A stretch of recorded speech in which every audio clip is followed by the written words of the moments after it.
बॉलीवुड का विवादों से पुराना रिश्ता रहा है। हालांकि बॉलीवुड के बायोकाट से बहुतों की अकल ठिकाने तो आ गई है, लेकिन फिर भी गाहे बगाहे कुछ अभिनेता या अभिनेत्री ऐसे बयान दे ही देते हैं जिससे विवाद शुरू हो जाता है। वैसे विवादित बयान देने या फिर फिल्मों में विवादित दृश्य डालने के पीछे भी पब्लिसिटी स्टंट होता है। इसी कड़ी में अभी हाल ही में शादी के बंधन में बंधी एक्ट्रेस ऋचा चड्ढा ने भारतीय सेना को लेकर एक विवादित बयान दे दिया है और जैसे ही मामले को तूल पकड़ते देखा है तो सोशल मीडिया पर जल्दी से माफी भी मांग ली है। चलिए आपको बता देते हैं कि एक्ट्रेस ऋचा चड्ढा ने क्या विवादित बयान दिया था।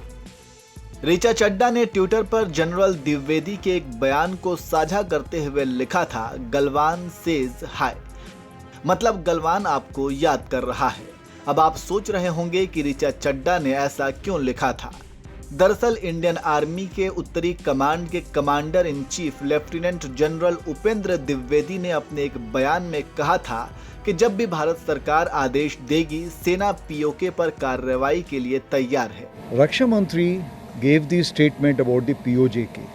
As you are aware that parliamentary resolution already exists on the subject, so therefore it's nothing new. It is part of the parliamentary resolution. As far as the Indian Army is concerned, Indian Army will carry out any order which is being given by the government of India, and whenever such orders are given, we'll always be ready for it. सुना आपने, जैसा कि lieutenant general Upendra Dwivedi ने कहा कि Indian army बस आदेश का इंतजार कर रही है। वे पीओके पर कार्रवाई करने के लिए पूरी तरह से तैयार है। इसी बयान पर ऋचा चड्ढा ने तंज कसते हुए गलवान घाटी का जिक्र कर दिया और कह दिया कि गलवान आपको याद कर रहा है। हालांकि ऋचा चड्ढा का ये ट्वीट जैसे ही वायरल हुआ तो लोगों ने उन्हें लताड़ना भी शुरू कर दिया और ऋचा चड्ढा ने फौरन माफीनामा भी सोशल मीडिया पर लिख दिया।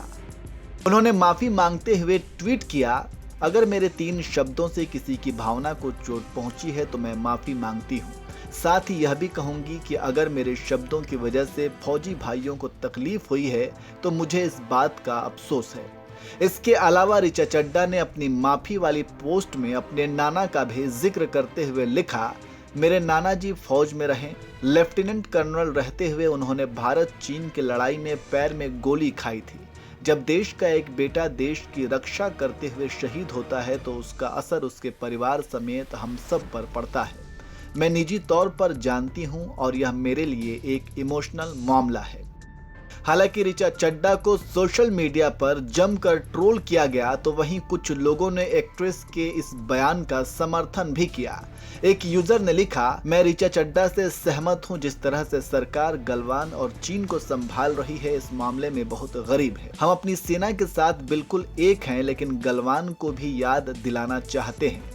एक और यूजर ने लिखा, हम गलत सवाल पर बहस कर रहे हैं। वास्तविक चिंता तब है जब मोदी जी ने राष्ट्रीय टेलीविजन पर कोई नहीं आया कहा।